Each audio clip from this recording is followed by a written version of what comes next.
Hi everyone, the lecturers, the students, and not forgetting some of you who are watching this video on YouTube. I would like to take this time to welcome you all to be part and parcel of this presentation on the topic that we have chosen.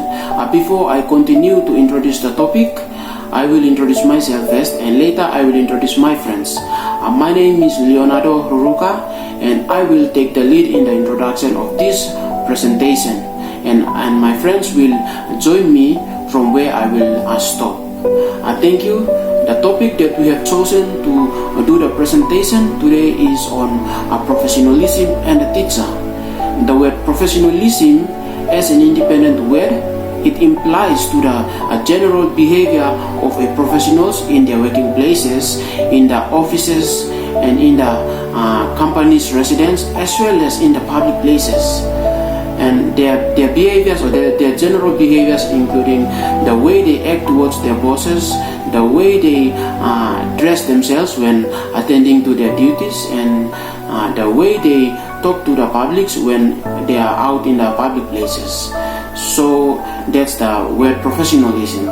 And here we will be looking at the word professionalism and the teacher. There's two words inside the topic. We have the word professionalism and the teacher. And the word professionalism and the teacher, it basically refers to how formally or informally a teacher presents himself or herself in his or her working places in terms of his conduct, such as the dressing code, the way they talk to their co-workers, and the way they approach their bosses, the principals, and the way they act towards the authorities at the education department, as well as how they talk to their students and how they cooperate with their students. It all falls under the professionalism and the teacher. And in this presentation for today, we have four presenters who will be presenting on the topic professionalism and the teacher.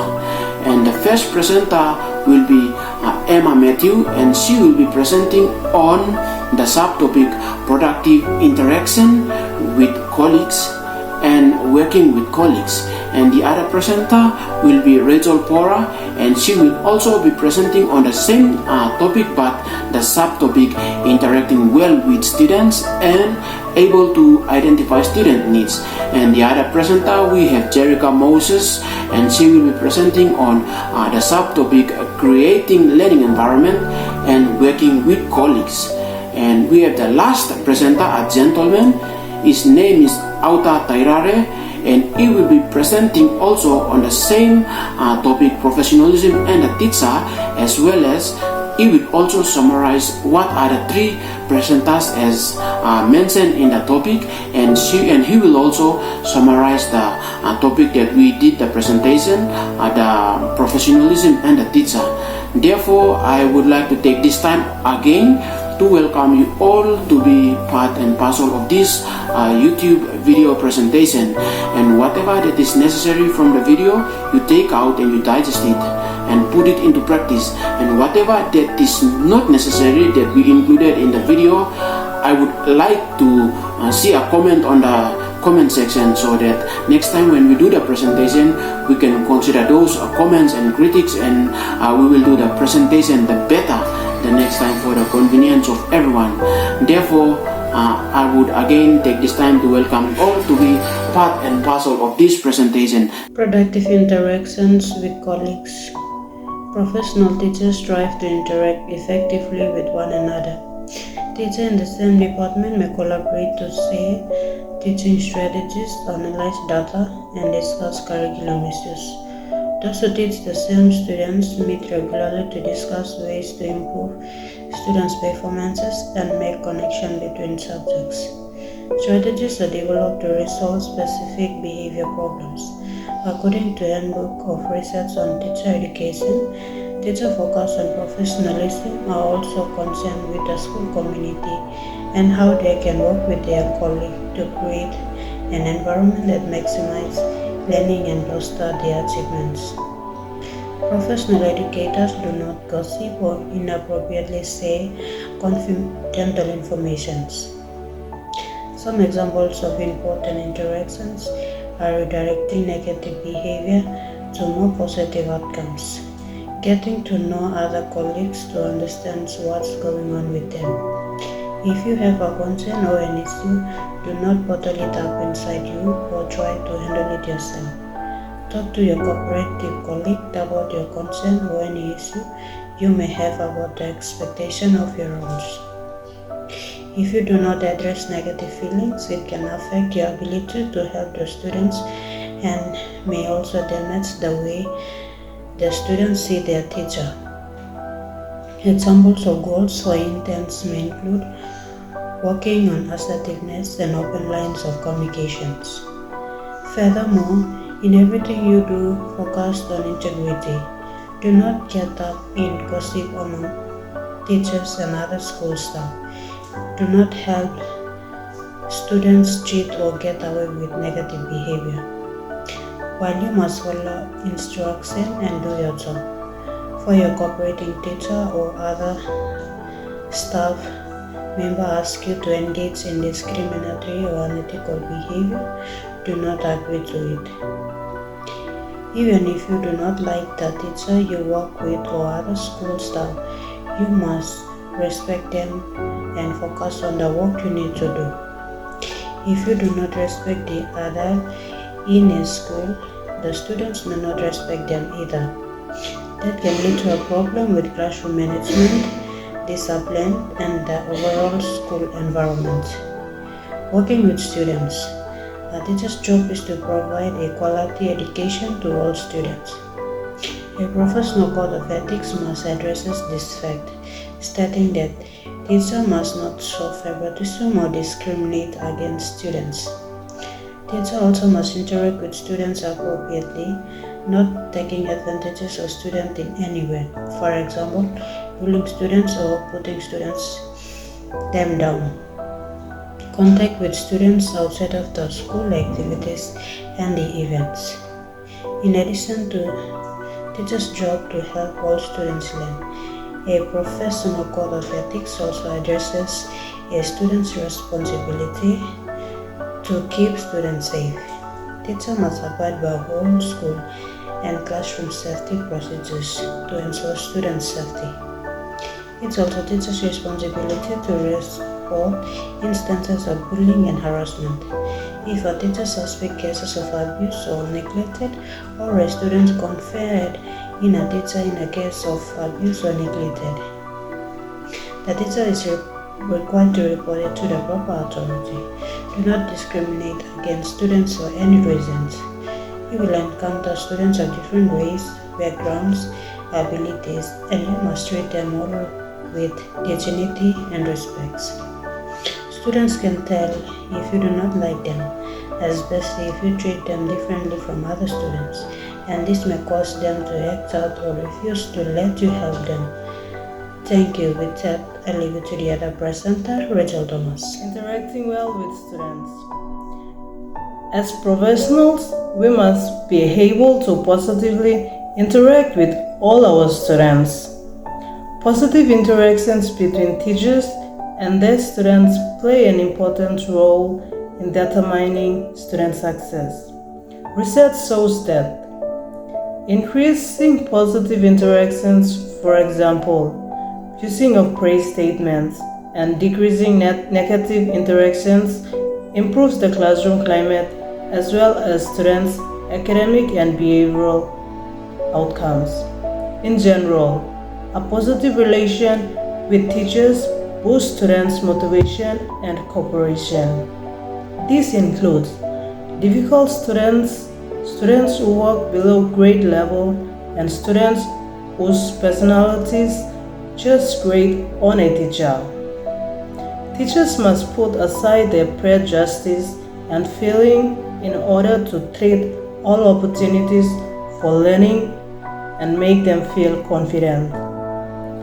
Increasing praise statements to acknowledge appropriate behaviors, using error correctional procedures to address misbehavior, and practicing active supervision, for example, using of circulating, scanning, encouraging. These are to improve relationship with students, as it gives students a sense of a control and may stop challenging behavior.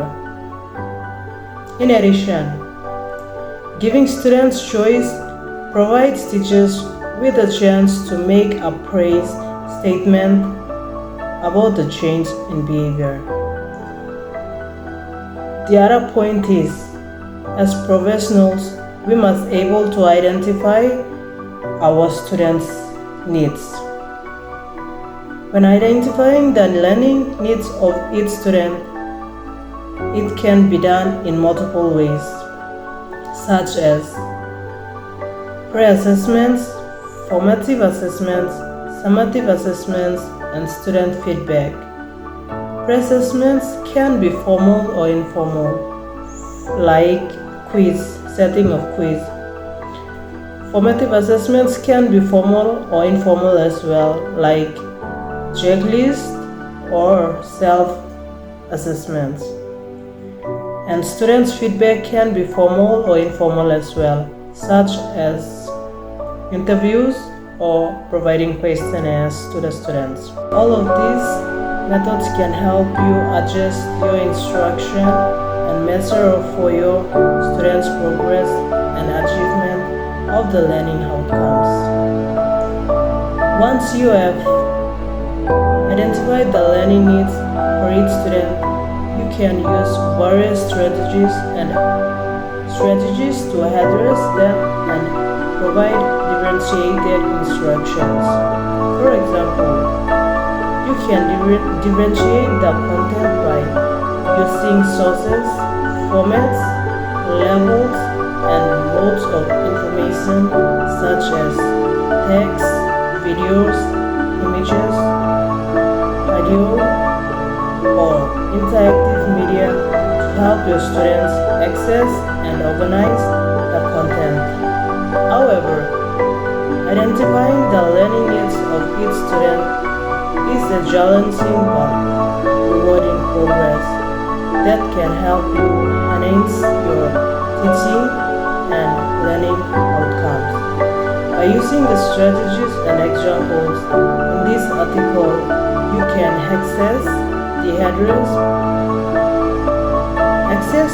and address the learning needs of your students in any subject and grade level, and provide them with differentiated instruction that meets the diverse and individual needs.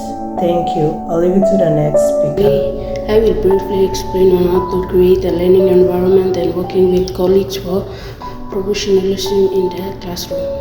Firstly, creating a learning environment for professionalism in the classroom involves creating a conducive learning environment for both students and the teachers alike. As educators, it is essential to establish a positive and respectful atmosphere where students feel motivated, engaged, and supported in their educational activities. This can be achieved by setting clear expectations, maintaining a sense of fairness, and fostering open communication with students. By demonstrating professionalism through timekeeping preparation and effective classroom management, teachers, techniques, educators, and cultivate a culture of respect and collaboration within the learning environment. Moreover, acceptance diversity, showing towards students' individual needs and providing constructive feedback are key aspects of promoting professionalism in the classroom and attractive overall education experience. Therefore, to create a positive and productive learning environment through professionalism and teamwork is essential for the success of both teachers and the students alike. Professionalism in education involves maintaining a higher standards of behavior, honesty, and integrity in all interaction, while also demonstrating respect for colleagues, students, and parents. By upholding these principles, teachers can inspire trust and confidence in their abilities, fostering a sense of collaboration and cooperation among colleagues. This idea is proposed by Alfred Toner in 2017. Secondly, working with colleagues is another vital component of professionalism in the educational settings. Collaboration among educators is essential for sharing best practices, resources, and ideas for improved teaching quality and students' outcome. Building strong relationships with colleagues based on trust, mutual respect, and effective communication can lead to supportive and pleasant work environment. By actively participating in professionalism development activities, engaging meaningful discussion with colleagues, and cultivating a culture of teamwork, educators can improve their professionalism growth and contribute to collaborative and dynamic economic educational community. Finally, benefiting both educators and students within the educational institution. Through open communication and a willingness to listen and learn from one another, educators can continuously improve their teaching method and policies. By working together towards common goals and objectives, teachers can create a dynamic and stimulating learning environment that encourages inspiration, critical thinking, and problem-solving skills in students. Therefore, the professionalism and teamwork are vital components of creating a successful learning environment in education. By representing professionalism in their conduct and interaction, teachers can establish a culture of mutual respect and trust among colleagues, students, and parents. Collaborating with colleagues allows teachers to influence each other's strengths and skills, learning to continue to grow and improve in their practice. Thank you. I end it over to the next. I'm a final speaker. I'm going to summarize what my colleague mentioned previously. Our topic of solution is professionalism and the teacher. Professionalism in teaching means a set of implicit, implied, and explicit standards educators are expected to follow while working as a teacher. Because professionalism in teaching in the field of education involves interacting with students, colleagues, administrators, parents, and other members of the community in an appropriate way and respectful way as well that encourage a successful learning environment.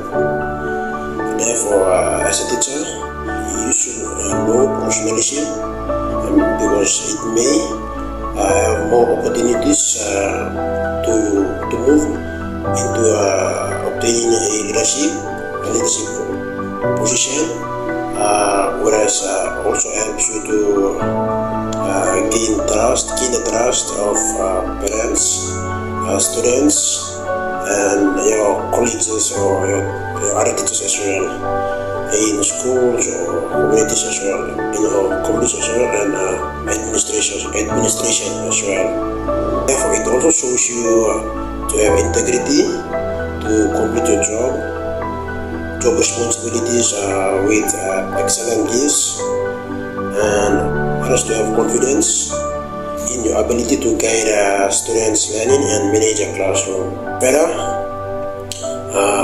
there are numerous types of approaches which, as a teacher, as a professional teacher, should consider. And so far, we just learned 6 different types of approaches which, as a teacher, we have to consider. Number 1, a productive interaction with colleagues. Means we, as a teacher, we have to cooperate with our teacher, with our colleagues in terms of applying a lesson or any academic, any educational related issue. We have to interact with the teacher to at least come to a solution, rather than isolate by yourself. That's number 1. Number 2, working with student.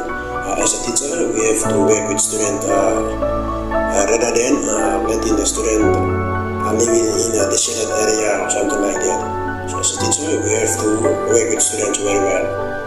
Number 3, interact well with students as a teacher, we have to interact with students in terms of educational activities or non-educational activities. As a teacher, we have to interact with students as well. Number 4, able to identify student needs.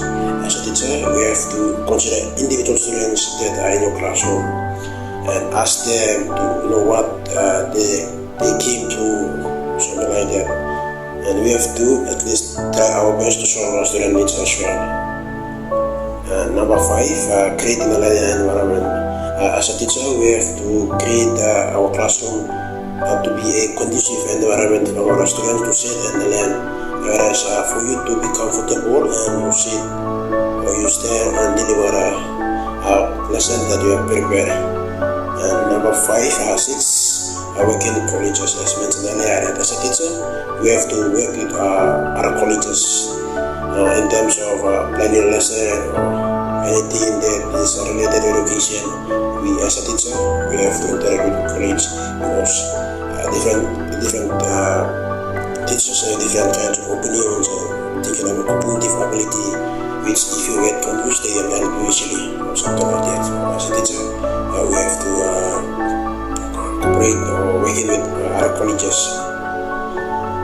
These are several projects so far we learned that as a professional teacher I should know and comply with, because it can mostly it can positively have impact on students' learning, whereas helps you as a teacher to achieve your lesson outcome. You plan for a lesson or the academic year.